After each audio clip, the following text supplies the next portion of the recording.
Bismillahirrahmanirrahim. Dear audience and respected judges, Assalamu alaikum. My name is Dr. Laiba Asif and I am a first year resident at Mughalai Hospital, Lahore. Today I'm going to discuss my research on the topic of the influence of surgeon hand dominance on surgically induced astigmatism in phacoemulsification surgery. So the objective of this study was to compare the dominant and the non-dominant hand in phacoemulsification surgery. So the study was a longitudinal study and it was carried out from April 2022 to April 2023. So the surgically induced astigmatism of 200 patients was calculated with the surgeries were performed by a single experienced surgeon with temporal clear corneal incision. 100 right eyes in which phacoemulsification was performed by right hand and 100 left eyes in which phacoemulsification was performed with left hand of the surgeon was included in the study. So as again, the clear corneal incision was 2.75 millimeter and was placed temporally in all the cases. This was the incision placement, right eye with right hand and left eye with left hand. So this is the incision placement in which you can see the left hand is performing the incision. And here in the right eye, the right hand is performing the incision. So this is the phacoemulsification, the right eye with right hand, which was completed, and the left eye with left hand. So the phacoemulsification was successfully completed. So my objective was to calculate what was the surgically induced astigmatism, for which I used the ASCRS astigmatism calculator, which is available on the website, in which the K readings were measured preoperatively and postoperatively, 6 weeks. So the ASCRS provides a spreadsheet in which you can enter all the data. Here is shown the pre-op astigmatism, pre-op K readings, and the post-op astigmatism and post-op K readings. The incision placement is also entered on the spreadsheet, and it gives us an integrity check. So the comparison of the surgically induced astigmatism was calculated using the SPSS. So moving on to the results of the study. So 98% of the patients were male and 102, that is 51% of the patients were female. The age distribution, most of the patients fell under the range of 51 to 60 years of age. So moving on, this is the centroid values that is provided by the ASCRS tool. This gives us the astigmatism. Moving on to the result of the study, that the p-value was found to be insignificant. So there was no difference in the surgically induced astigmatism using the dominant versus the non-dominant hand. So there was a non-significant difference between the two hands. So why did I conduct this study? Moving on, everyone will think that why not move the position, why use the left hand? So when we are performing phacoemulsification surgeries, not every time we shift our position. Most of the time we place a superior incision or a supranasal incision using our right hand. For a right-handed surgeon, it would inherently be okay to perform the surgery using a superior or a supranasal incision. This will limit our ability in the patients where we have to reduce the surgically induced astigmatism. We can use this superior approach in the patients who have with the rule astigmatism, in which we would place the incision superiorly at 90 degrees. But in patients in which the steeper axis is not on the 90 degrees, it would be difficult to perform the surgery with a temporal incision with the right hand without changing the position. So my message for all of you, for all of us residents, is to train your non-dominant hand. Increase the dexterity of the non-dominant hand and able to know your SIA, surgically induced astigmatism. There is a calculator and a spreadsheet. Just enter your K readings pre-op, post-op, and know your surgical astigmatism, because if we cannot correct the already existing errors, at least we should not induce new ones. Thank you. Doctor, very interesting subject I think you chose. I was always fascinated by this thing that what about the left-handers who are doing surgery? And just to give you an example, one of our leading ophthalmologists, Dr. Mazhar Ishaq, he's left-handed.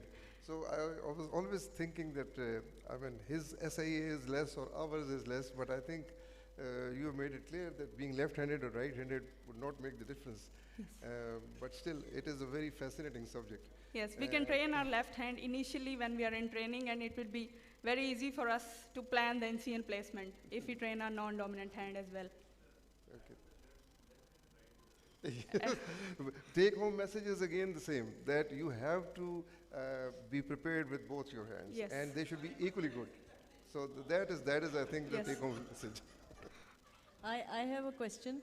Did you notice your complications, post-op complications? Were they more in the non-dominant hand? In compared all to the of right these hand? 200 cases, there were no complications like PCR or anything. This surgery, basically, this study I performed on a very experienced surgeons in CN.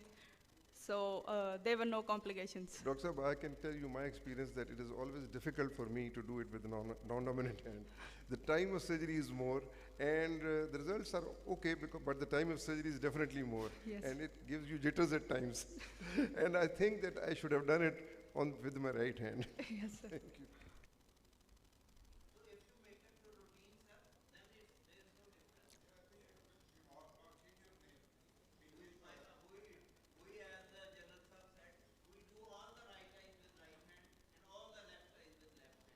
And Dr. Qazi is also doing the same in the hall.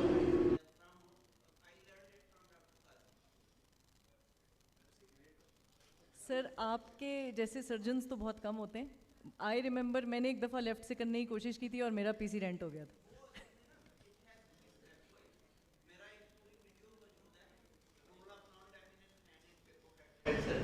उसमें मैंने elaborate किया कि आप उसको कैसे अच्छा इसका field में लाएं.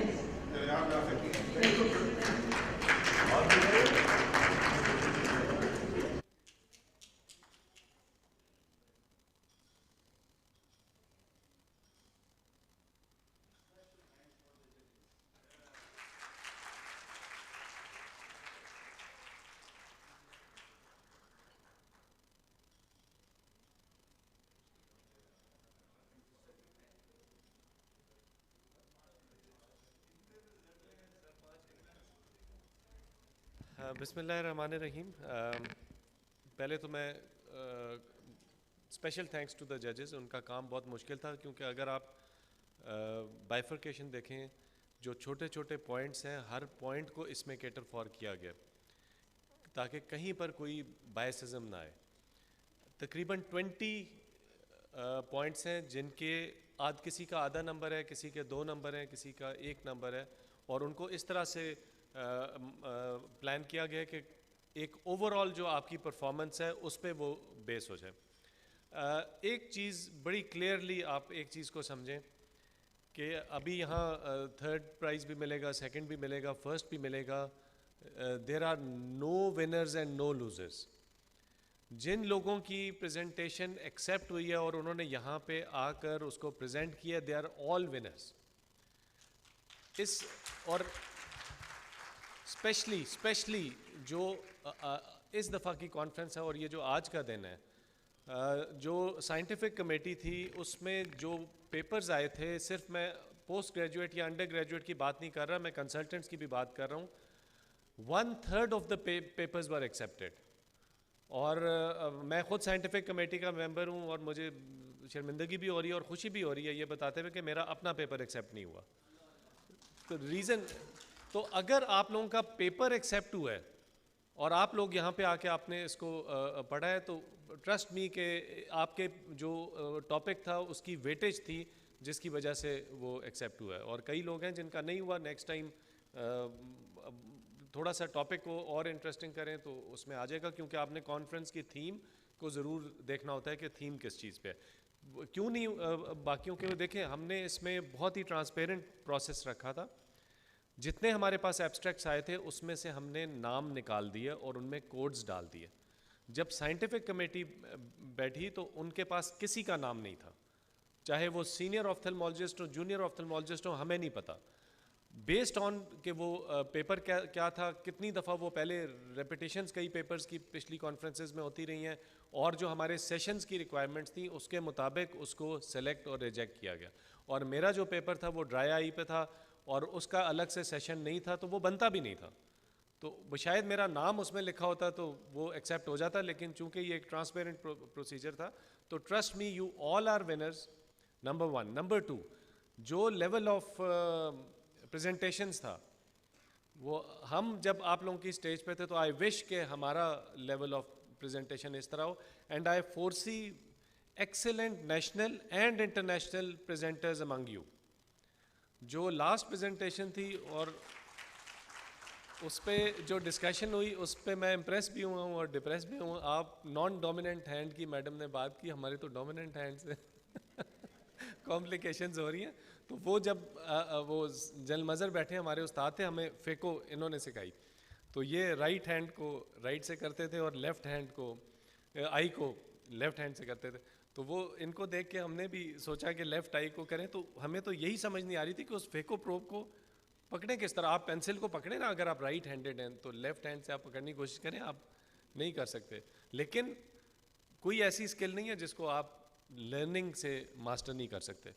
इस चीज़ पे डिप्रेस ना हो। कोई शायद 1 साल में एक्सेलेंट फ़ेको सर्जन बन जाए, किसी को 2 साल लगे।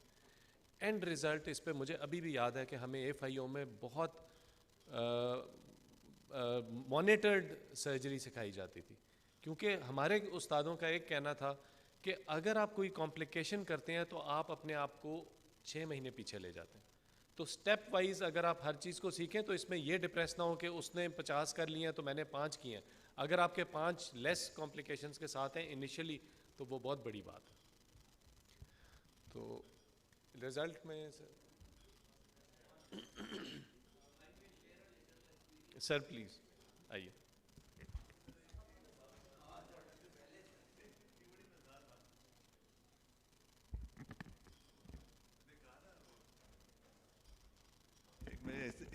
जो एक छोटी सी बात में याद है, मैंने कहा कि वो बताऊं सारों को कि ये लेफ्ट हैंड राइट हैंड का मेरे से बड़ी दुनिया पूछती थी क्या, what is the reason, how have you learn this thing. तो मैंने किसी को बताया, असली उसकी मैं बैकग्राउंड बताऊं उसकी है कि वो है कि मैं अपने वालिदैन का बड़ा शुक्रगुजार हूँ इसमें। भाई अब ये ना सोचेंगे कि वो इसलिए शुक्रगुजार हूँ कि मेरे घर में जब मैं ये सारे में जानते हैं मैं खाने का ज़रा शौकीन थोड़ा सा ज़्यादा हूँ, तो जब basically I am a lefty, तो जब मैं तेज़ खाने की कोशिश करता हूँ तो एकदम मैं, वालिदैन हमेशा बच्चे को क्या कहते हैं, अपने राइट हैंड से खाओ। जब मैं तेज़ खाने की कोशिश करता हूँ बहनों के, तो सारा मैं हमेशा फिर लेफ़्ट से शुरू कर देता था। जब लेफ़्ट से शुरू करता था सारी दुनिया कहती थी, वो अम्मी और सारे कहते। तो मेरी एक बहन थी, वो मेरे फादर को बताती थी कि जब मैं चेंज करता हूँ तो वो फिर ना कांटे से मेरे हाथ में मारा जाता था। And then what happened was that, वो जो एक और था कि मुझे जब मैं KG में गया तो मुझे दूसरी सिखाया गया, उन्होंने कहा जी राइट से लिखा करो। तो वो एक इस तरह से चीज़ें हो कि मेरा ख्याल है मेरे दिमाग में ना मुझे पता है मेरा डोमिनेंट कौन सा है, नॉन डोमिनेंट है। तो that is one of the reason. तो कुदरत ने बनाया। लेकिन आई मस्ट अप्रिशिएट जो जिस तरह बात की है अपने शहजाद ने कि जी the level of your papers are excellent and you should not worried about this thing. And I still remember there was one trainee जिसने ना कॉर्नियल ट्रांसप्लांट पे किया था। I don't know whether she is sitting here और not. हाँ, आपने किया था। Let me tell you, when I was doing training in 1985 I had a presentation, हम CPC करते थे and that was on corneal transplant and I presented it. तो मैं उसको देखूं और आपका आज का देखूं तो अगर we can't even match you, so you are very much blessed with what you have got and that's why आप लोगों के स्टैंडर्ड इंशाल्लाह बहुत ऊंचे हैं। जैसे शहजाद कह रहे हैं, we would like you to go into the next stage of going from national to international level, and you have all the capabilities of doing it, inshallah. Sir, I am.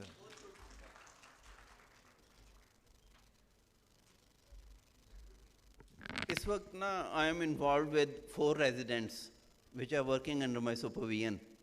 तो बहुत इंटरेस्टिंग फैक्ट है, क्योंकि मैं तो कई सालों से ये काम कर रहा हूँ, तो अब वो मुझे ऑब्ज़र्व करते हैं, तो राइट आइज़ भी आती हैं, लेफ़्ट भी आती हैं। तो बहुत इंटरेस्टिंग चीज़ मैंने एक एक्सपीरियंस की कि मैंने उनको अपनी, और मैं उनको कभी अपनी सुपरविजन के बगैर एक स्टेप नहीं करने देता। I am always there with observoscope, and we have excellent Hugstrite microscope with 2 LCDs and excellent observoscope। तो सारा कुछ अंडर सुपरविजन हो रहा होता है।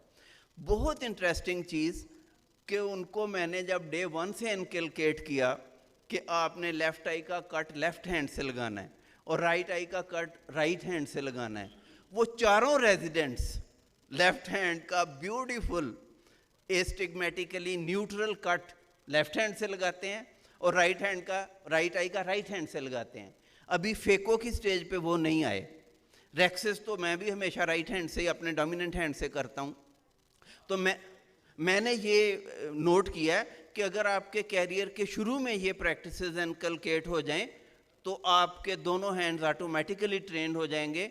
और अगर आपका non dominant hand well trained हो तो सिर्फ फेको प्रॉब्लम नहीं है, वो सेकंड इंस्ट्रूमेंट के साथ भी बड़ा वाइटल रोल प्ले करेगा। Thank you very much. Thank you, sir. Before we announce the result of today's competitive session, आप लोगों ने देखा होगा हमने ई पोस्टर्स का भी एक पूरा यहाँ पे इंतज़ाम किया हुआ था। अच्छा, ई पोस्टर्स की इम्पोर्टेंस भी बहुत है, स्पेशली जब आप इंटरनेशनल कॉन्फ्रेंसेस में जाएं तो ई पोस्टर भी इक्वली इक्वेट होता है विद दी प्रेजेंटेशंस जो ओरल या वीडियो प्रेजेंटेशंस उधर चल रही होती हैं। तो मैं आप लोगों को ये भी रिक्वेस्ट करूँगा कि नेक्स्ट ईयर से आप ई पोस्टर्स में भी ज़रूर करें, जिनकी अगर फ़र्ज़ करें इधर नहीं एक्सेप्ट होती वो ई पोस्टर में भी दे सकते हैं। तो हमारा ई पोस्टर का कंपटीशन भी था, मैं उसके रिज़ल्ट्स अनाउंस कर दूंगा।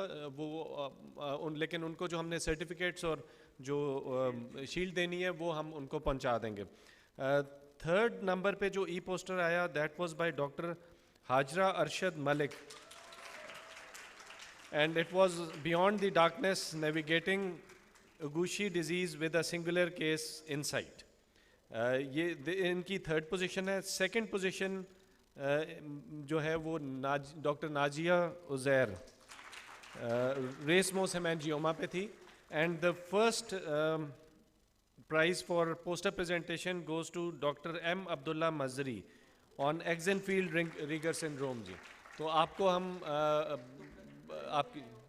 आपकी शील्ड्स और ये पहुंचा देंगे। But well done everybody who participated in that competition, और उसमें भी जो लेवल ऑफ एक्सपर्टीज थी वो बहुत अच्छी थी। थैंक यू जी। अच्छा, छोटे मजरी साहब जो है ना बड़े एक्साइटेड थे यहाँ, वेरी नाइस, बहुत मुबारक हो। अच्छा, जैसे शहजाद साहब ने कहा ना, there is no winner no losers. Idea was to encourage the juniors to come to this mega events. This interaction basically will groom them, you see, that was the basic idea। लेकिन फिर भी हमने first second third को आखिरकार को categorise तो करना है। हमारे जजेस थे और उन्होंने जिस तरीके से कैटेगराइज किया है उसके लिए मैं रिक्वेस्ट करूँगा अपना जनरल मज़र साहब को भी और हज़रत आमर यकूब साहब को कि प्लीज़ हज़रत इधर आइए। अच्छा, वो शील्ड बेटा ले आइए। सर वैसे जजेस के लिए भी इनाम होना चाहिए। हाँ, स्पेशली ब्रिगेडियर सभी का हम शुक्रिया अदा करते हैं। I think the quality of presentations was so good that I, for one, didn't fall asleep, which I am quite capable of in all sessions. आपकी दिल की धड़कनें जो है ना, डेफिनेटली वो बहुत। Third prize goes to doctor Komal. अच्छा, इसमें हमने ना बिसाइड्स दी शील्ड एक छोटा सा टोकन मनी भी है, वो हम देंगे ₹5000, जस्ट एन एनकरेजमेंट।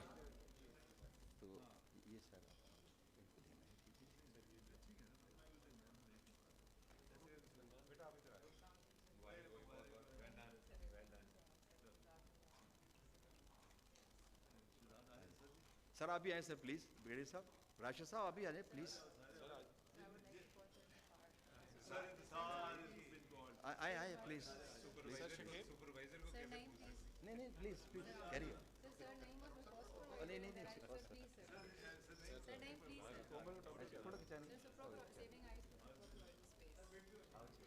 थोड़ा उस तरफ हो जाइए सर, थोड़ा सा उस तरफ हो जाए, उस तरफ हो जाए।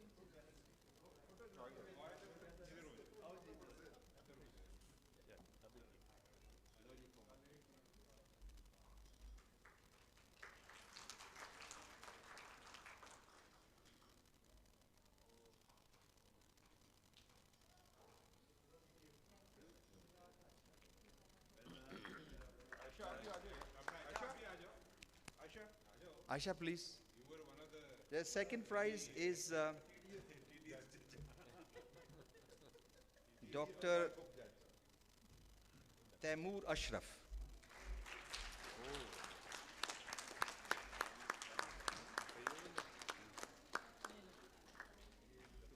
आइंदा से मेरी रिक्वेस्ट ये है कि हम इनकरेज करेंगे कि आपका अपना वर्क हो, किसी की बारो ना करें, अपना वर्क हो, जो भी थोड़ा बहुत कंट्रीब्यूशन है वो अपना करें।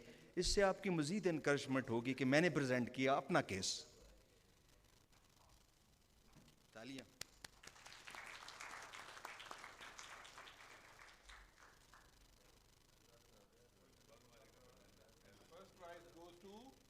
And first prize goes to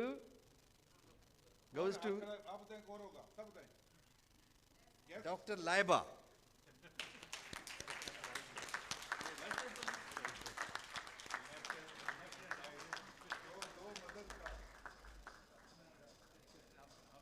ये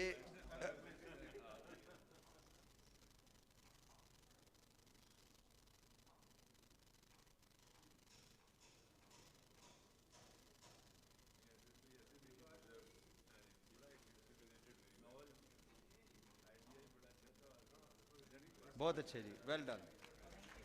अच्छा, इसमें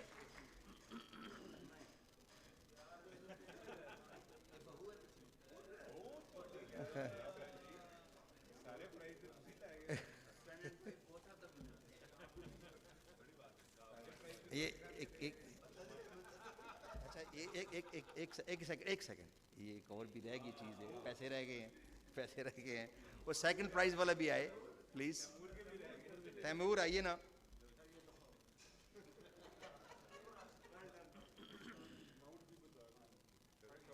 अमाउंट नहीं 10,000 फर्स्ट 15,000 है और ये 10,000 है।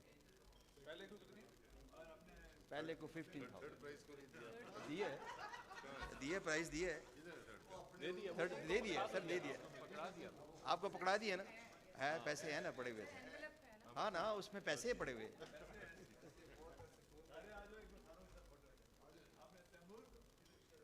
आप भी आए, जितने भी हैं ना आप प्लीज। इसके बाद बाकी सारे भी आ जाएं, जितने बाकी सारे जितने भी हैं प्लीज आ जाएं, कोई बात नहीं, आगे बैठ जाएं, वो नीचे कर आ जाए प्लीज, कम ऑन। सर आप इस अच्छा, सर्टिफिकेट और शील्ड जो है ना वो बाकी लोगों के लिए भी हैं, they can collect from there, you see, वहां से ले लें। हाँ, इवेंट से।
रिकॉर्ड में होने चाहिए। Thank you very much.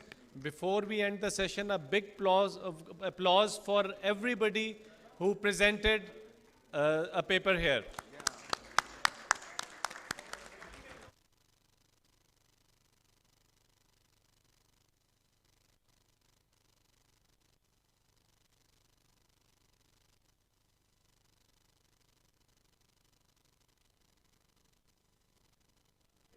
E poster वाले जिनका प्राइजेस थे, अगर वो इधर अवेलेबल हैं तो काइंडली वो भी आ जाएं यहीं पे।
तो ई पोस्टर का थर्ड, सेकंड और फर्स्ट प्राइज वाले थे, अगर वो इधर हॉल में मौजूद हैं तो आ जाएं, उनके साथ पिक्चर लेनी है।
अंडर ग्रेजुएट्स अगर अवेलेबल हैं तो वो आ जाएं पिक्चर के लिए जी।